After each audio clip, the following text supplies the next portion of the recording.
Bon, j'espère que tout s'est bien passé.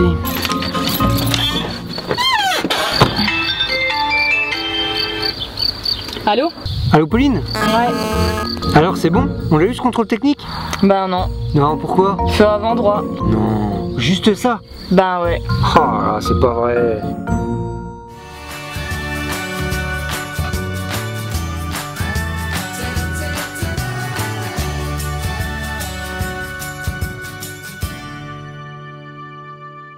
Dans les 6 mois qui précèdent les 4 ans de mise en service, puis tous les 2 ans, vous connaissez la ritournelle. On parle bien entendu de l'échéance du contrôle technique.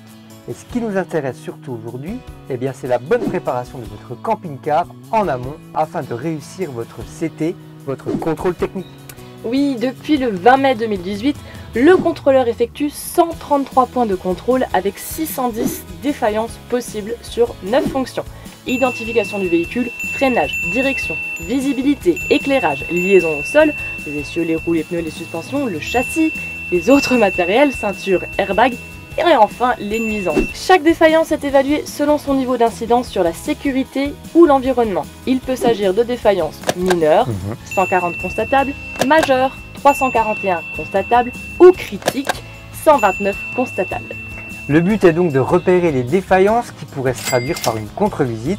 Alors avant d'amener votre véhicule dans votre centre de contrôle, prenez un peu de temps pour en faire le tour, c'est vraiment important. Allez, c'est parti pour le check-up. Entretenir son véhicule régulièrement. C'est la règle d'or. En général, un véhicule bien entretenu n'aura aucun mal à passer le contrôle technique. Toutefois, qui ne s'est pas frotté à une contre-visite pour un détail qui aurait pu largement être évité avec un minimum de vigilance. Référez-vous aux observations de votre dernier contrôle technique et ayez en tête les dernières opérations effectuées sur votre véhicule, plaquettes de frein, disques, etc. La date du dernier remplacement des pièces peut être un bon indicateur des organes qui commenceraient à être usés. On vous conseille de préparer un minimum le terrain en enlevant les affaires qui n'ont rien à faire dans votre camping-car. Bon, ça peut paraître idiot, mais franchement, ça va mettre le contrôleur dans de bonnes dispositions. Veillez aussi à être en possession d'un triangle de signalisation. Alors rassurez-vous, ça ne vaut pas une contre-visite, mais c'est la règle et c'est plutôt bien vu. C'est la première chose que l'on vous demandera. Il faut que votre certificat d'immatriculation soit lisible et corresponde scrupuleusement à votre type de véhicule. Plaque, marque du véhicule, PTAC, nombre de passagers, etc. Les véhicules de loisirs doivent posséder la mention VASP, véhicule moteur spécialisé sur la carte grise. Alors attention si vous avez aménagé votre véhicule à partir d'un utilitaire sans l'homologuer ou si vous avez acheté un fourgon d'occasion qui ne comporte pas cette mention, ce n'est même pas la peine de vous présenter au contrôle technique, votre véhicule sera automatiquement recalé.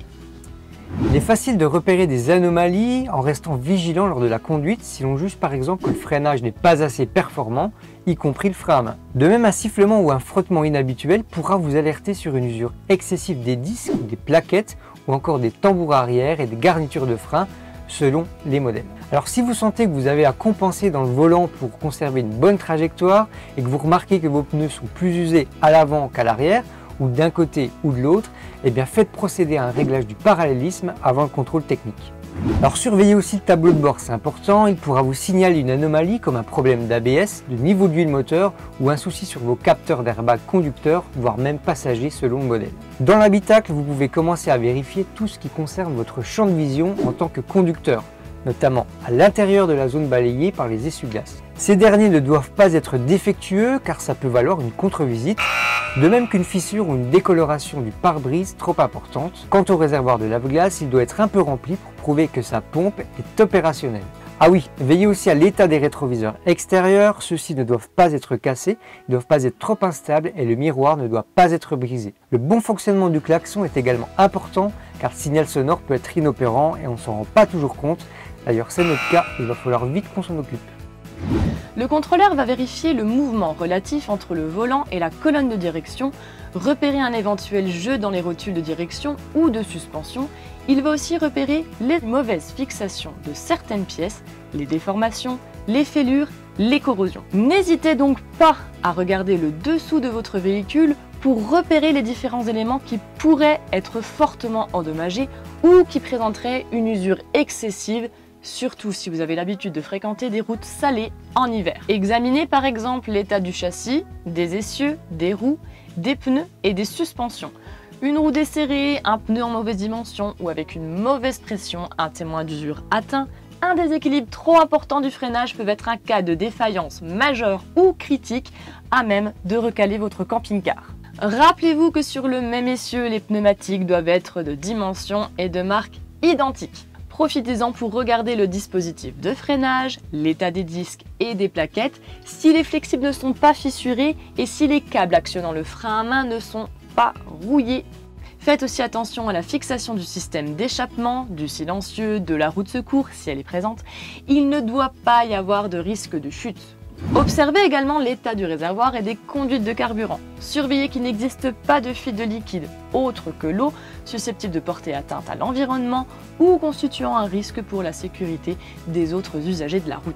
Quelques écoulements peuvent apparaître en été avec l'usage de la climatisation, rien d'alarmant. Alors faites ensuite le tour du véhicule pour vérifier l'état de la carrosserie, des pare-chocs, l'état des rétroviseurs et des essuie-glaces qui ne doivent pas être cassés. Vérifiez aussi l'état de mobilité des portières, du marchepied et de tous les accessoires adossés au véhicule. Il s'agit de repérer les panneaux ou les éléments qui seraient mal fixés, endommagés ou susceptibles d'entraîner des blessures ou même de tomber. À l'intérieur, le contrôleur va aussi observer le nombre de sièges, donc attention à l'inscription indiquée sur votre carte grise. Il va aussi regarder leur fixation, le mécanisme de réglage, le dispositif des ceintures de sécurité ainsi que l'état des points d'ancrage. Veillez par exemple à ce que les ceintures 3 points se bloquent bien lorsque l'on tire d'un coup sec. La loi impose désormais d'avoir autant de ceintures que l'on a de places inscrites sur la carte grise. Donc quand votre carte grise indique 3 places et que vous disposez de 4 ceintures à bord, vous devrez donc démonter une ceinture arrière pour valider le contrôle. Il y a même un lecteur de Camping Car Magazine qui nous a confié qu'il avait dû ôter les coussins de la banquette arrière pour le remplacer par un coussin une place. Je sais, ça paraît un peu stupide, mais c'est comme ça. Un aspect très important, on peut être aussi recalé pour un feu de croisement ou un feu de route mal fixé ou défectueux ou qui possède une mauvaise intensité de l'éclairage. Alors prenez bien le temps de faire le test de fonctionnement de tous les feux juste avant d'emmener votre véhicule au contrôle technique, c'est important. Voici la liste: les feux de veille, de croisement, de route, les feux stop, les feux de plaque d'immatriculation arrière, les feux de marche arrière et les clignotants. Attention, n'oubliez pas aussi les clignotants positionnés de chaque côté de la capucine. On va à présent regarder ce qu'il se passe sous le capot et refaire soigneusement les niveaux si besoin. Observez le niveau d'huile, celui du liquide de refroidissement, de direction assistée si vous en disposez, et la réserve de lave-glace. Pensez aussi à vérifier le niveau du liquide de frein. Son absence est une défaillance grave, sujet à contre-visite. Les nouvelles règles en matière de contrôle anti-pollution, vous savez, ont fait beaucoup de bruit. En cause notamment les émissions de gaz déjà sujettes à un contrôle des émissions de particules. La loi européenne, elle prévoit d'abaisser ce seuil et de lutter contre l'opacité excessive des fumées d'échappement, ce qui stigmatise, vous vous en doutez, les vieux moteurs diesel. La mesure, repoussée en janvier 2019, devrait être mise en service le 1er juillet 2019. Elle pourrait surtout entraîner une hausse des contre-visites. Et alors, que faire ?